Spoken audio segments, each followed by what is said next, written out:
Heidegger's early work on medieval mysticism as well, being entails a differentiation of sense.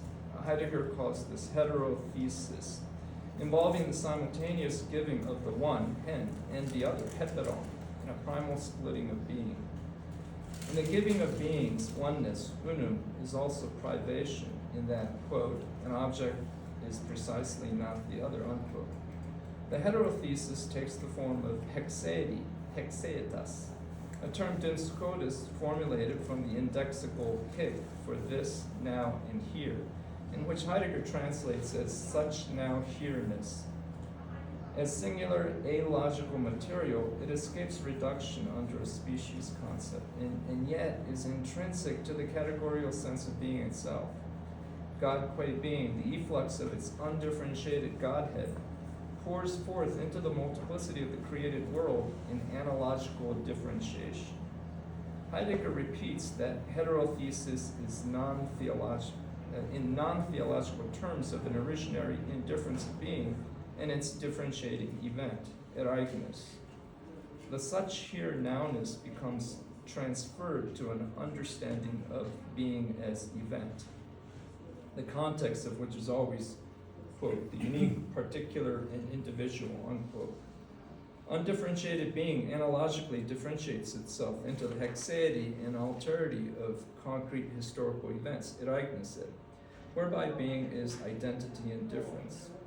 After 1930, Heidegger underscores being as this enoning event, ereignis, unconcealing beings by bringing them into their own, occurring in the very strife, polemos, of disclosure and closure, unconcealment out of concealment, bringing things to the fore through differentiation from the rest. As unique and singular, intrinsically other, it escapes conceptualization in its withdrawal for the sake of, or difference from, what it grants. In its not from beings, it precludes appropriation by humanity, since it cannot be grasped or represented as something or object. The event of being is the it, the es of es give, as the giving itself, in its difference from the what that it gives. Schumann develops Heidegger's understanding of being qua event in terms of ontological anarchy, underscoring its temporal difference from each epochal principle. While universals seek to measure and normalize the difference among singulars with sameness, the difference of singularity is ontologically prior, which in its irreducibility is precisely ontological anarchy. The next section is one and many. This theme of differentiation plays out in the question of the one and the many. Heidegger grasps Scotus's conception of God that is immanent everywhere, yet reducible to no creature, likewise in terms of one and many, whereby the one is in the many and the many in the one. If being contains hexeity, it entails neither a genus nor nominalistic particularity, but instead an analogical identity and difference in identity. Thinkers and traditions have attempted to picture this dynamism of one and many through a variety of metaphors. In Nishida, the place of nothing, perpetually escaping propositional thinking, is the predicate of all predicates that can never be made into the subject of a proposition.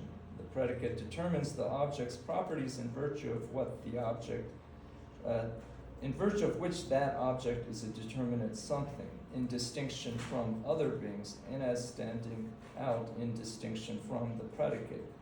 As the predicate of predicates unfolds from indeterminate nothingness to determinate beings, its undifferentiated oneness blossoms into a differentiated many.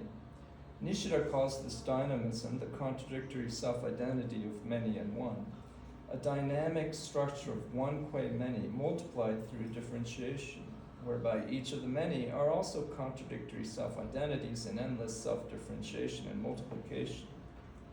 To picture this, Nishida uses the metaphor employed by Nicholas of Cusa, Jacob Boehme, and Pascal, among others, and traceable to the 12th century book of the 24 philosophers attributed to Hermes Trismegistus, the metaphor of the infinite sphere with its center everywhere and its periphery nowhere, whereby the infinite many are each its centers.